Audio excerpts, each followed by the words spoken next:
हेमा एक गरीब विधवा औरत थी और उसके पास खाने तक के पैसे नहीं हुआ करते थे। वो घरों में काम करके अपना गुजारा करती थी। थोड़े बहुत पैसे जोड़कर उसने अपनी बेटी ममता की शादी पंकज नाम के लड़के से करा दी थी। पंकज को ममता पसंद थी, इसलिए ममता की सास सुमन को ये रिश्ता मंजूर करना पड़ा, पर वो ममता को पसंद नहीं करती थी। एक दिन ममता अपने घर हेमा से मिलने आई। माँ, तुम अकेली रह जाती हो यहाँ पर, मेरे साथ चलो, यहाँ तुम्हें घरों में काम करना पड़ता है। नहीं बेटा, यही मेरी जीवन है और बेटी के घर का तो पानी पीना भी हम लोगों के लिए पाप होता है। हम तुम्हारे यहाँ कैसे रह सकते हैं भला? ये सब पुरानी बातें हैं माँ, आजकल बेटा बेटी दोनों बराबर है। अब मैं ही तुम्हारा बेटा हूँ और तुम्हारी बेटी भी। चलो घर चलो। सच कहूँ बेटा तो वहाँ पर तुम्हारी खड़ूस सास तुम्ही को चैन नहीं लेने देती, तो मैं अगर चली गई तो उसको बहुत बुरा लगेगा। मेरी सास मेरी बहुत परवाह करती है। बेटा, मैंने ये बाल धूप में नहीं सफेद किए हैं। इंसान को देखकर ही मैं भांप सकती हूँ कि वो इंसान कैसा है। बस तुम्हारी शादी पंकज से इसलिए करा दी क्योंकि तुम दोनों एक दूसरे को पसंद करते थे। माँ, अब तो मुझे वहीं पर अपना जीवन व्यतीत करना है। अब तो पंकज ही मेरे सब कुछ है। चलो अच्छा माँ, मैं चलती हूँ। ममता जैसे ही खड़ी होती है तो हेमा उसे रोक लेती है। ससुराल जा रही है तो खाली हाथ जाओगी भला? रुको, मैं देखती हूँ। अगर रसोई में कुछ रखा हो तो ले जाओ। माँ, आपकी 2 वक्त की रोटी तो मुश्किल से होती है, आप ये सब रहने दीजिए, नहीं तो 1 वक्त का खाना आपका कम पड़ जाएगा। नहीं बेटी, बेटियों को खाली हाथ नहीं भेजा जाता, ये अच्छा शगुन नहीं होता। हेमा रसोई में जाकर देखती है तो वहाँ पर एक कटोरी दही रखा होता है जो उसकी मालकिन ने दिया था, और ड्रम में थोड़ा सा आटा रखा था। वो दही को आटे में मिलाकर उसके 4 लड्डू बना देती है और ममता को देते हुए कहती है, बेटा, मेरे पास कुछ और तो नहीं है, बस ये दही लड्डू है, इन्हें खा लेना और अपनी सास को भी जरूर खिला देना। दही लड्डू? ये भला कैसे लड्डू है?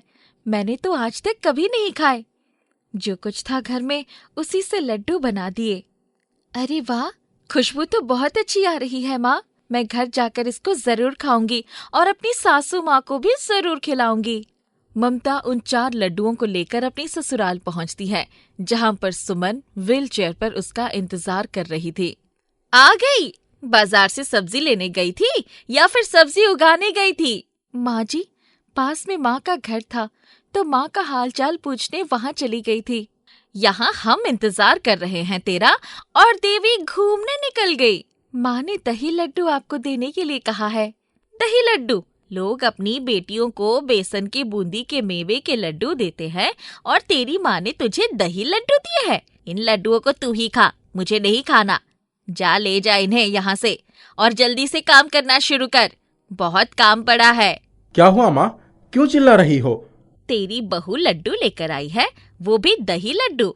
ये भला कोई खाने की चीज होती है? आप अपने आप को क्यों परेशान करती हो? कोई बात नहीं, वो लेकर आई है तो वो खा लेगी। आप छोटी छोटी बातों पे आपस में झगड़ती क्यों रहती हो? यानी कि मैं लड़ाई करती हूँ तेरी बहू से?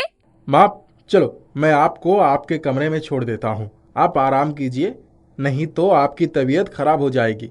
ममता अपना सा मुंह लेकर उन 4 लड्डुओं को डिब्बे में रखकर अपने काम में लग जाती है। वो डिब्बा सिल पर ही रखा छोड़ देती है और रात हो जाती है। सब खाना खाकर सो जाते हैं। सुमन को अचानक से भूख लगती है और वो अपनी व्हील चेयर पर बैठकर रसोई की तरफ जाने लगती है। न जाने आज क्यों भूख लगने लगी मुझे। रसोई में जाकर देखती हूँ, कुछ खाने के लिए बचा हो तो खा लूं। वैसे भी बेटे बहू सो रहे हैं, उन्हें इतनी रात गए उठाना अच्छा नहीं है। मैं खुद ही ढूंढ लेती हूँ, कुछ खाने के लिए हो तो खा लूंगी। सुमन पूरी रसोई में देखती है पर उसे खाने के लिए कुछ भी नहीं मिलता। तभी उसकी नजर सिल पर रखे हुए लड्डू के डिब्बे पर पड़ती है। वो उस ओर चल पड़ती है। दरअसल सुमन एक अपाहिज महिला थी, सिर्फ उसका उल्टा हाथ उठता था, जिसकी वजह से वो चिड़चिड़ हो गई थी और किसी से सही तरीके से बात नहीं करती थी। सुमन ने कोशिश करके वो डिब्बा उठाया और उसमें से लड्डू का थोड़ा सा पीस खाया। लड्डू खाते ही उसे अपने हाथ में झनझनाहट महसूस हुई। अरे, ये क्या बवाल है? इससे तो मेरे हाथ में झनझनाहट महसूस हो रही है। अब मैं ना खा रही इसको, भूखी ही सो जाती हूँ। सुमन अपने कमरे में जाकर सो जाती है और जब सुबह उठती है तो अपने अंदर बहुत सारे बदलाव महसूस करती है। उसको उठते ही दही लड्डू खाने की तलब लगती है।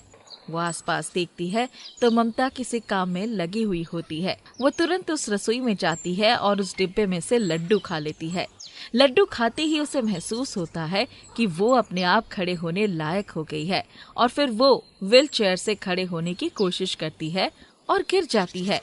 उसके गिरने की आवाज सुनकर पंकज और ममता दोनों दौड़ते हुए उसके पास आते हैं।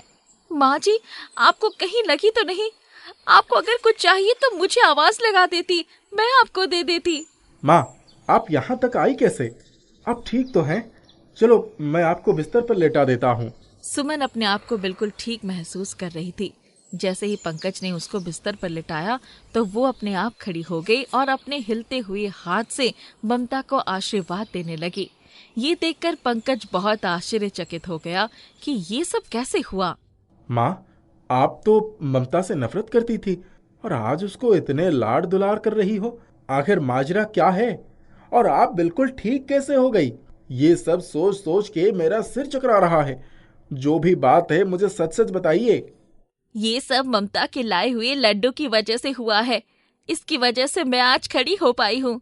तुम सब लोगों को लगता है कि मैं बहुत चिड़चिड़ी हूँ, पर दरअसल बात ये है कि मैं बहू को बहुत प्यार करती थी।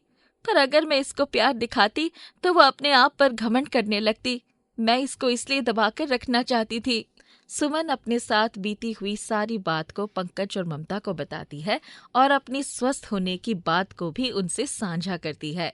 बहू, माँ के लिए यहाँ के दही लड्डू में जादू है जो आज तक कोई डॉक्टर नहीं कर सका।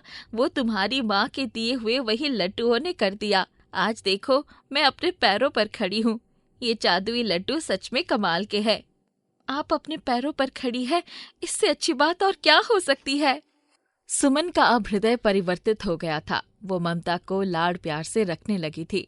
वही दूसरी ओर हेमा को भी वो बहुत पसंद करने लगी थी और अपने यहाँ घर पर ही उन्हें रखती थी और बाहर काम करने के लिए नहीं जाने देती थी। अब उस परिवार में सब हंसी खुशी रहने लगे थे। गांव में बाढ़ आई हुई थी। सभी परेशान थे कि आखिर सब लोग कैसे सुरक्षित रहेंगे। आप सबको परेशान होने की जरूरत नहीं है। आप सब मेरे इस रेत के घर में आ जाइए। आप सभी सुरक्षित रहेंगे। जब तक ये बाढ़ का पानी गांव से निकल नहीं जाता, आप लोग यहाँ रुक सकते हैं।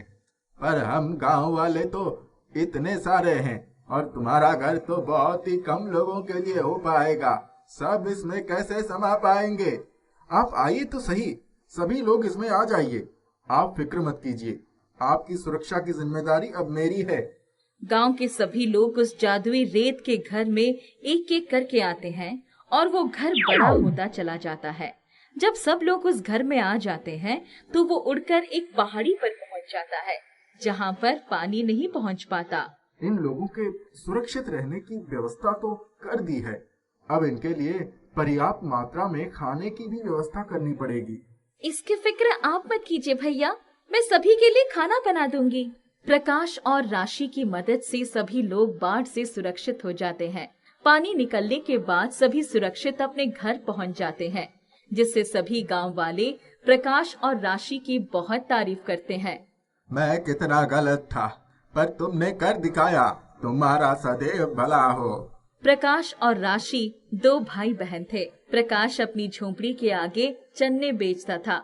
उसे जो पैसा मिलता उससे वो अपना और अपनी बहन का पेट पालता था। बचपन में ही उसके माता पिता का देहांत हो गया था। राशि, उठ, दिन निकल आया है। अंगीठी में जल्दी से आग सुलगा दे, चने भुनने हैं। भैया क्या है, अभी तो अंधेरा ही है, थोड़ा सा उजाला होने दो। उजाला आते आते ही तो तू उठेगी। चल उठ जल्दी से। शोर तो ऐसे मचा देते हो जैसे कि तुम्हारे चन्ने कोई घोड़ा खाकर भाग जाएगा। घोड़ा क्या करेगा इन्हें खाकर? इन्हें तो खाकर इंसान ही घोड़ा बन जाता है। सुबह से ही मेरे चने खाकर पूरा दिन बस भागता ही रहता है, कभी अपनी पीठ पर बोझ लेकर तो कभी अपने दिमाग पर बोझ लेकर। बात तो तुम सही कह रहे हो, सभी आजकल किसी न किसी रूप में बोझ लेकर ही घूमते रहते हैं। बातें कम बना, चल जल्दी से अंगीठी सुलगा दे। प्रकाश और राशि इसी तरह से बातें कर रहे थे। थोड़ी ही देर में राशि ने अंगीठी सुलगा दी और प्रकाश ने झोपड़ी के बाहर अपनी चने की दुकान लगा ली। चने ले लो, चने, बढ़िया करारे चने, जो एक बार खाए वो बार बार आए। प्रकाश इसी तरह से गाकर चने बेच रहा था। तभी वहाँ शिवा और मयंक नाम के 2 लड़के आकर खड़े हो जाते हैं। अरे मयंक, कभी तूने चने खाए हैं? नहीं नहीं, ये चने कौन खाएगा, गरीबों के खाने लायक है ये तो। नहीं, ये यहाँ के मशहूर चने हैं, प्रकाश बेचता है इसको। ऐसा क्या खास है इसमें? इसमें खास है गरीबी। इसमें जो महक आ रही है वो गरीबी की महक आ रही है। गरीबों से तो मैं कोसों दूर रहता हूँ, तो गरीबों के चने कहाँ से खा लूंगा। मयंक और शिवा उसके चने से खेलते हुए बातें करते हैं। जब प्रकाश से रहा नहीं जाता तब वो कहता है, शिवा, अगर तुम्हें चने चाहिए तो ले लो, मेरा धंधे का समय है, बेकार में सुबह सुबह समय खोटी मत करो। इन 2 रुपए के चने के बिजनेस को तो ये इतना बड़ा बिजनेस का नाम दे रहा है, जैसे कि इसका कितना समय खराब हो गया। तुम चाहते क्या हो? मैं बस इतना चाहता हूँ कि तू अपनी चने की दुकान यहाँ मत लगाया कर। 2 रुपए कमा लेता हूँ तो तेरा क्या जाता है? क्या जाता है? 5 स्टार होटल के सामने तू अपने 2 कौड़ी के चने बेचता है, इसमें मेरा 5 स्टार होटल की शान जाती है। मैं अपनी दुकान यहाँ से नहीं हटाऊंगा। अरे अकड़ तो देखो इसकी, 2 कौड़ी का लड़का आंखें दिखाता है। शिवा और प्रकाश की मुठभेड़ हो जाती है। शिवा और मयंक गुस्से में उसकी चन्ने भूनने वाली अंगीठी को लात मारते हैं। अंगीठी उसकी झोंपड़ी में जाकर गिरती है, जिसकी वजह से उसकी झोंपड़ी में आग लग जाती है। जितने बड़े तुम बनते हो उतनी ही छोटी तुम्हारी सोच है। मेरी सोच को मुझे मत दिखा, तेरे चने तो मैं अपने होटल के आगे बिकने ही नहीं दूंगा। भैया देखो, हमारी झोंपड़ी जल रही है। प्रकाश भागा भागा अपनी झोंपड़ी की तरफ जाता है। लाख कोशिश के बाद भी वो अपनी झोंपड़ी को बचा नहीं पाता और सिर पकड़कर बैठ जाता है। अरे ये क्या हो गया? एक ये झोपड़ी हमारा सहारा थी और ये भी राख हो गई। अब हम कहाँ रहेंगे, क्या खाएंगे, कुछ समझ में नहीं आ रहा है। भैया अब तो सिर छुपाने के लिए छत भी नहीं है और बारिश बहुत तेज आने वाली है, हम तो भीग ही जाएंगे। अब यहाँ रुकने का कोई फायदा नहीं है, चलो जंगल की तरफ चलते हैं, शायद वहाँ कुछ जुगाड़ हो जाए। प्रकाश और राशि जंगल की ओर चल पड़ते हैं। रास्ते में थक जाने की वजह से वे दोनों बैठ जाते हैं और सोचते सोचते रेत से एक घर बनाते हैं। देखो भैया, कितना अच्छा घर बनाया है हमने। घर तो अच्छा है, बहुत अच्छा है, पर ये सिर्फ एक रेत का घर है, रेत का नहीं। काश हमारे पास ऐसे सुंदर सच्ची का घर होता। इतने में एक आवाज उनकी चेतना को तोड़ देती है। प्रकाश, राशि, मेरी मदद करो। कौन बुला रहा है मुझे? मैं तुम्हारे पीछे खड़ा पेड़ तुम्हें पुकार रहा हूँ।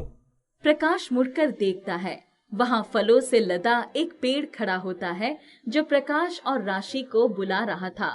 इन फलों को तोड़कर मेरी मदद करो, मैं बहुत भारी महसूस कर रहा हूँ। अगर तुम ये फल तोड़ लोगे तो मैं सीधा खड़ा हो पाऊंगा। प्रकाश उस पर लगे फलों को तोड़कर उसको हल्का कर देता है। तुमने मेरी बहुत मदद की है, मैं तुम्हारी मदद करना चाहता हूँ। मांगो, तुम क्या चाहते हो, मैं तुम्हारी एक विश पूरी कर दूंगा। हमारा घर जलकर राख हो गया है, हम एक घर में रहना चाहते हैं। जो तुमने रेत का घर बनाया है वही तुम्हारा घर बन जाए।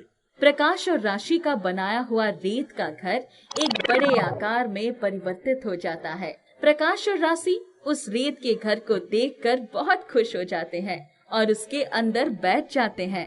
इस जंगल से अच्छा तो हम अपने पुराने घर की जगह होते तो कितना अच्छा होता। प्रकाश की ऐसी मन की इच्छा होने पर वो रेत का घर उसी जगह पर उड़कर पहुंच जाता है जहां पर उसकी झोंपड़ी जलकर राख हो गई थी। ये देखकर प्रकाश और राशि की खुशी का ठिकाना नहीं रहता। अब वो दोनों उस जादुई रेत के घर से कहीं पर भी जा सकते थे। ये तो जादुई रेत का घर है, बहुत ही अच्छा है। इससे तो हम मनचाही जगह पर पहुंच सकते हैं और हमें कोई परेशानी भी नहीं होगी। पर हमें पूरी तरह से इस पर निर्भर नहीं होना चाहिए। हमें इसकी मदद से अपना चने का व्यापार फिर से करना चाहिए और लोगों की मदद भी करनी चाहिए। प्रकाश और राशि उस जादुई रेत के घर की मदद से सबकी मदद करते हैं और सब उनको बहुत चाहने लगते हैं। मदन खाट पर पड़ा करहा रहा था। 2 दिन पहले ही रिक्शा चलाते समय उसके रिक्शे को एक गाड़ी ने टक्कर मार दिया था। उसके रिक्शे पर बैठी हुई सवारी तो बच गई, परंतु मदन के पैरों में चोट लग गई थी। गरीबी इतनी थी कि इलाज के पैसे भी नहीं थे। पत्नी लीला घर में चूल्हा चौका करती थी। सभी घरों से उधार लेकर मदन की मरहम पट्टी करवा लाई थी। दवा खत्म हो गई थी, इसलिए दर्द के मारे उससे रहा नहीं जा रहा था। तभी लीला आ गई। बहुत दर्द हो रहा है क्या? हाँ, बहुत तकलीफ हो रही है। मैं जाकर दर्द वाली गोली ले आती हूँ, थोड़ा सब्र कर लो। पैसे हैं तेरे पास? आज कहीं शादी वाले घर में बर्तन धोने का काम मिल गया था, 50 रुपए मिल गए थे। अभी दवा ले आती हूँ। लीला दवा लेने गई तो पूरे 20 रुपए की 4 गोलियां मिली। बाकी पैसे से चावल और सब्जियां खरीद ली। घर आकर मदन को दवा देते हुए, लो गोली खाकर सो जाओ, मैं तब तक घर के काम निपटा लूं। शायद शाम को भी काम मिल जाए। मैं सोच रहा हूँ, पता नहीं कब तक पड़ा रहूंगा। हम रिक्शा बेच दे क्या? ऐसी बात मुंह से निकालना भी मत। तुम 10 दिन बाद ठीक हो जाओगे, तब क्या करोगे? हाँ, ये भी सही है, मगर इलाज के लिए पैसे कहाँ से लाएंगे? देखती हूँ, मेरे पास एक अंगूठी है, सोच रही हूँ उसको बेचकर बड़े अस्पताल में दिखा दूं।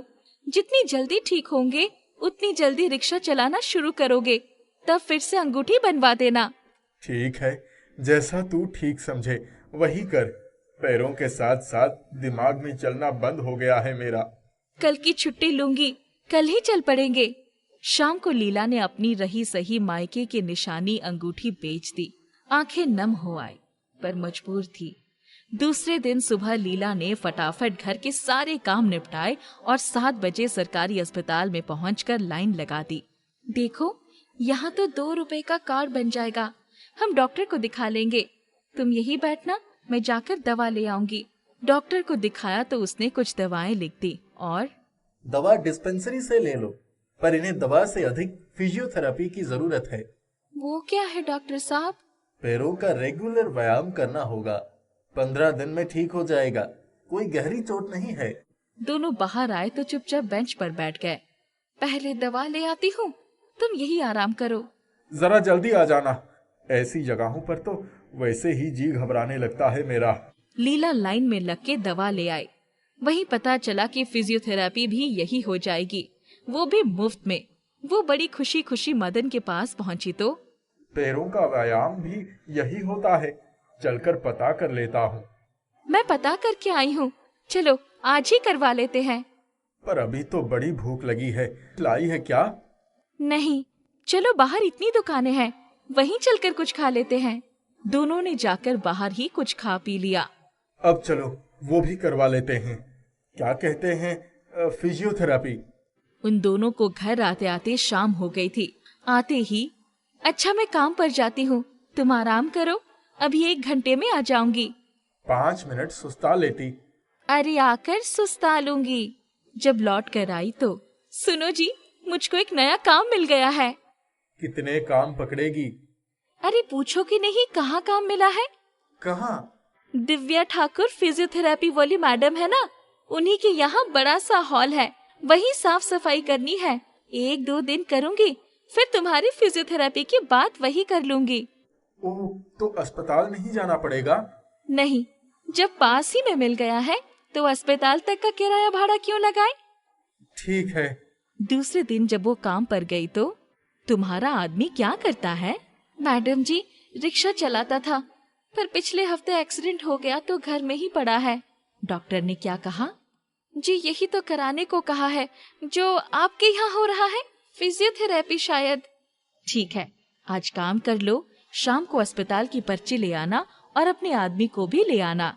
जी मैडम जी। लीला ने बड़ी अच्छी तरह से पूरे हॉल की सफाई कर दी। तुझे पता है, इन्हीं मैडम की गाड़ी से मुझे टक्कर लगी थी और ये वहां से भाग गई थी। माफ करना भाई, मैं उस दिन सचमुच बहुत डर गई थी। दरअसल गाड़ी मेरा बेटा नीरज चला रहा था। बल्कि मैं बाद में उस जगह पर पैदल ही पता करने भी गई थी कि किसी को चोट तो नहीं लगी, पर वहाँ के लोगों ने यही कहा कि किसी को अधिक चोट नहीं आई। मैडम, मैं तो 1 हफ्ते से घर में ही बैठा हूँ और अभी ना जाने कितने दिन बैठना पड़ेगा। दर्द हो रहा है सो अलग। आप लोगों की छोटी सी लापरवाही हम गरीबों के मुंह का निवाला छीन लेती है। पत्नी को अपनी अंगूठी बेचनी पड़ी सिर्फ आपकी थोड़ी सी लापरवाही की वजह से। कहते कहते उसकी आंखों से आंसू गिरने लगे। लीला भी रुआंसी हो गई। जो हो गया उसको बदला तो नहीं जा सकता, पर मैं तुम्हारा पूरा इलाज करने को तैयार हूँ और तुम जब ठीक हो जाओगे तब तुम्हें अपने पति डॉक्टर हर्ष के क्लिनिक पर काम पर रख लेंगे, ताकि तुम्हें ज्यादा भाग दौड़ न करनी पड़े। अब तुम्हें रिक्शा चलाने की कोई जरूरत नहीं पड़ेगी। आप सच कह रही है मैडम जी? हाँ हाँ, बिल्कुल सच कह रही हूँ। दूसरे दिन से ही दोनों दिव्या ठाकुर के पास आते जाते थे। मदन फिजियोथेरेपी करवाता और लीला साफ सफाई का काम करती। 1 महीने बाद, मैडम जी, अब तो काफी आराम हो गया है। सोचता हूँ अब धीरे धीरे अपना काम शुरू कर दूं। अगर तुम्हें लगता कि तुम ठीक से चल फिर सकते हो तो अवश्य अपना काम शुरू कर सकते हो। मैं आज ही डॉक्टर हर्ष से बात करती हूँ। मदन, तुम इस पते पर डॉक्टर साहब के क्लिनिक चले जाओ। मदन डॉक्टर साहब के क्लिनिक पहुँचा। डॉक्टर साहब, मैडम ने आपके पास भेजा है नौकरी के लिए। कितना पढ़े लिखे हो? हुजूर, पढ़ा लिखा होता तो रिक्शा चलाता। ओ, तो क्या काम करते हो? तुम खुद ही बताओ। हुजूर, मेहनत मजदूरी कुछ भी कर लूंगा। अच्छा ठीक है, तुम्हें हमारे क्लिनिक पर एक रजिस्टर लेकर बैठना होगा और हर आने वाले का नाम लिखना होगा। मगर मेरी तरह कोई अनपढ़ व्यक्ति भी तो आ सकता है। हाँ, तो उससे अंगूठे का निशान लगवा लेना। ये लो, कुछ पैसे हैं, इन्हें लेकर जाओ और अपने लिए कुछ कपड़े खरीद लो। एक बढ़िया सा जूता खरीद लेना। जी साहब। इसके बाद जब वो अपने घर पहुंचा तो लीला भी घर आ गई थी। क्या हुआ, कुछ काम बना? हाँ, उन्होंने कपड़े और जूते खरीदने के लिए पैसे भी दिए हैं। ठीक है। दूसरे दिन जब वो डॉक्टर हर्ष के पास गया तो उनके क्लिनिक के सामने बहुत भीड़ लगी थी और लोग डॉक्टर हर्ष के नाम के मुर्दाबाद के नारे लगा रहे थे। क्या हुआ है यहाँ भाई? किसी रोगी को गलत इंजेक्शन लगा दिया था और वो आईसीयू में है, इसीलिए इनका क्लिनिक सील किया जाता है। मदन चुपचाप वहाँ से घर वापस आ गया। आकर खाट पर लेट गया। जब लीला घर आई तो, क्या हुआ, तुम लौट क्यों आए? कहा जाता है ना कि सफल पदारथ है जग माही, कर्महीन फल पावत नाही। मदन ने सारी बात लीला को बताई, पर साथ साथ ये भी कहा जाता है कि जो होता है अच्छे के लिए ही होता है। तू कहना क्या चाहती है?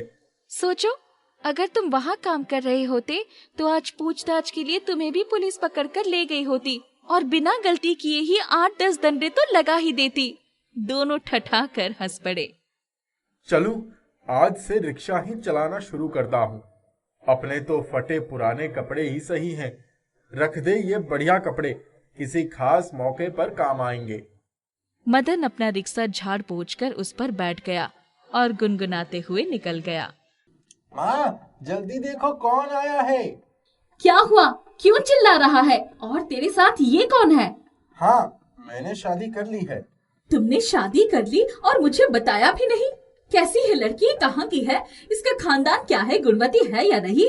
मेरा तो एक ही बेटा है और उसने भी अपनी मर्जी से शादी कर ली है। अरे मेरे तो भाग्य ही फूट गए। अरे कम से कम बताया तो तू होता मुझे। कुछ बात ऐसे फंस गई कि मुझे तुरंत ही रीना से शादी करनी पड़ी। ऐसे थोड़ी ना होता है। तेरी शादी के मैंने कितने अरमान सजा रखे थे।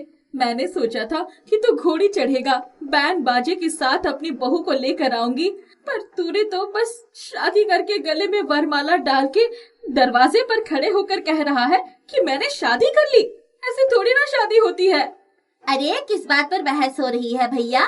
तुमने शादी कर ली, बताया भी नहीं। छोटी बात ऐसी है कि बात कैसे भी हो, भाभी लेकर आए हो तो जरा इनका मुंह तो दिखाओ। हमारी इकलौती भाभी आखिर कैसी है?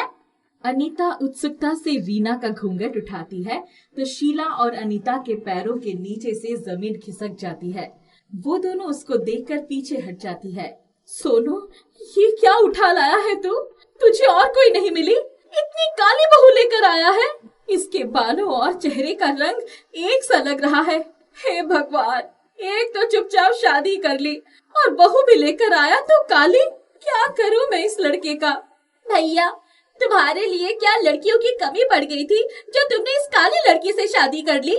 कॉलेज में तुम्हारे पीछे लड़कियां पागल हो रखी थी और तुम्हें पसंद आई तो ये काली कलूटी। अगर तू एक बार कहता कि तुझे शादी करनी है तो मैं तेरे लिए लड़कियों की लाइन लगा देती। तुझे इस काली कलूटी में क्या पसंद आया न जाने।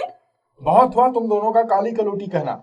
अब ये इस घर की बहू और मेरी बीवी है और मैं अपनी बीवी के बारे में एक भी गलत शब्द नहीं सुन सकता। मैं जानता हूँ कि इसका रंग दबा हुआ है पर इसके गुण उतने ही साफ सुथरे हैं। बहुत अच्छी लड़की है रीना। मैंने इसके रंग रूप से नहीं बल्कि इसके गुणों से शादी की है। तुम इसको बरत कर तो देखो, तुम भी इसके कायल हो जाओगे। मुझे ये काली कलूटी बहू स्वीकार नहीं है। तुझे अगर अपनी बहू के रूप में इसको रखना है तो रख, मेरा इससे कोई वास्ता नहीं है। अरे बहू की मुंह दिखाई करने जब पड़ोसिन आएगी तो उनको मैं अपना मुंह क्या दिखाऊंगी? और मेरे सारे दोस्त मेरे कितने मजाक उड़ाएंगे। नहीं नहीं, मुझे ऐसी भाभी नहीं चाहिए। सुशील और अनीता रीना को देखकर बहुत गुस्सा होती है और अपने अपने कमरे में चली जाती है। उन दोनों का स्वागत भी कोई नहीं करता। बेचारी रीना दरवाजे पर खड़ी हुई अपने स्वागत का इंतजार कर रही होती है। तभी सोनू चावल का कलश लेकर दहलीज पर रखता है और उसे गृह प्रवेश करने को कहता है। रीना उदास मन से गृह प्रवेश करती है। कुछ दिन बाद सोनू का फोन आता है और फोन सुनकर सोनू रीना से कहता है, रीना, मुझे कंपनी के काम से कुछ दिनों के लिए बाहर जाना है। अच्छा तो नहीं लग रहा है क्योंकि हमारी अभी अभी शादी हुई है और मम्मी और छोटी तुमसे नाराज रहती हैं, पर क्या करूं, जाना तो पड़ेगा। आप फिक्र क्यों करते हो जी? आप अपना काम देखिए, मैं यहाँ पर सब संभाल लूंगी। अगले दिन सोनू चला जाता है। शीला और अनीता जब सोनू को जाते हुए देखती है तो बहुत खुश होती है और अपने मन में सोचती है कि अब तो रीना को घर से बाहर निकाल देंगे और दोनों उसको परेशान करना शुरू कर देती है। अरे बहू, कहाँ मर गई? आई माँ जी, मेरे सर में बहुत तेज दर्द है, जल्दी से मेरे लिए चाय बना कर लेकर आ। लाई माँ जी। रीना चाय लाकर देती है तो शीला कहती है, ये चाय बनाई है इतनी काली, तुझे चाय भी बनाने नहीं आती? तेरी माँ ने तुझे कुछ सिखाया नहीं है क्या? अब तुझे चाय बनाना भी हम ही को सिखाना पड़ेगा? बस एक चाय मांगी थी, वो भी इतनी बेकार बनाई है। क्यों परेशान होती हो माँ? जैसे वो है वैसे ही तो चाय बनाई है। काली है तो काली ही चाय बनाएगी, गोरी थोड़ी बनेगी। माँ, आपके सर में दर्द था तो इसलिए थोड़ी कड़क चाय बनाई थी। अपनी गलतियों पर पर्दा डालना बहुत बखूबी आता है भाभी तुम्हें। चाय अच्छी नहीं बनी तो माँ के सिर के दर्द को बहाना बना दिया। माँ जी, ऐसी बात नहीं है। ये काम अनीता और रीना का अब रोज का हो चला। एक दिन रीना नहाकर तैयार हो रही थी और आंखों में काजल लगा रही थी। तभी अनीता वहाँ पहुँच गई और बोली, अरे भाभी, इस काजल को लगाकर क्या करोगी? तुम्हारा रंग ही काजल जैसा है तो भला ये काला काजल तुम्हारी आंखों में क्या करेगा? रहने दो, बेकार में काजल बर्बाद हो जाएगा। काजल को भी तुम्हारा रंग देखकर शर्म आ जाएगी कि मैं इतना कम काला क्यों हूँ। अनीता को चुभने वाली बातें रीना बर्दाश्त करती चली जाती थी। उसको बहुत बुरा भी लगता था पर वो कर भी क्या सकती थी। एक दिन की बात है, घर के आंगन में रीना को एक पर्चा मिला जिस पर फूड कंपटीशन लिखा हुआ था। जब वो उसे लेकर अंदर ड्राइंग रूम में पहुंची तब अनीता अपनी माँ से बात कर रही थी। माँ, फूड कंपटीशन है, मुझे उसमें भाग लेना है। ये तो बहुत अच्छी बात है, तू जरूर जीतेगी। वो तो मुझे भी पता है, पर मेरी एक दिक्कत है कि वहाँ पर जाने के लिए मुझे एक साथी की जरूरत होगी जो मुझे मिल नहीं रहा। फॉर्म भर दे, कोई ना कोई जरूर तेरे साथ आ जाएगा। अनीता फूड कंपटीशन के लिए फॉर्म भर देती है। रीना को फूड कंपटीशन में जाने की इजाजत नहीं मिलती, इसलिए वो वेश बदलकर अपने चेहरे पर नकाब लगाकर और नाम बदलकर अनीता के साथ उसके साथी के रूप में चल पड़ती है।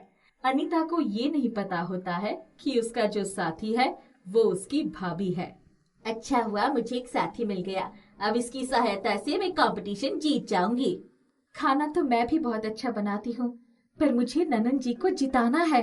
कंपटीशन शुरू होता है और रीना अनीता दोनों खाना बनाना शुरू करती है। रेसिपी का नाम होता है चीज ऑमलेट। अनीता जल्दी जल्दी ऑमलेट बनाती है, परंतु उसका ऑमलेट जल जाता है। ये देखकर वो परेशान हो जाती है, पर उसके पास अब समय भी नहीं होता। जब ये सब रीना देखती है तो वो जल्दी से चीज ऑमलेट बनाकर उसकी टेबल पर रख देती है। आपने अपना चीज ऑमलेट मुझे दे दिया। बात अच्छी रेसिपी की होनी है। तुम जीतो या मैं जीतूं, क्या फर्क पड़ता है? पर आप है कौन? जल्दी जाओ, कंपटीशन की रेसिपी का टाइम हो गया है। रीना जब अपना चीज ऑमलेट जज को खिलाती है तो जज को वो चीज ऑमलेट बहुत पसंद आता है और वो अनीता को विजय घोषित कर देती है। जब वो पीछे मुड़कर देखती है तो अचानक से रीना का नकाब नीचे गिर जाता है और अनीता रीना को पहचान जाती है, पर वो उसको कुछ भी जाहिर नहीं करती। माँ, मैं कंपटीशन में जीत गई हूँ, पर मेरे कंपटीशन जीतने के पीछे मेरी भाभी का हाथ है। अगर ये मेरे साथ न होती तो मेरा जीतना नामुमकिन होता। मैं कुछ समझी नहीं। अनीता सारी बात शीला को बताती है, जिससे सुनकर शीला बहुत खुश होती है और रीना को अपने गले से लगा लेती है। अनीता और शीला रीना को बहुत प्यार करने लगते हैं और अपनी बहू के रूप में स्वीकार कर लेते हैं।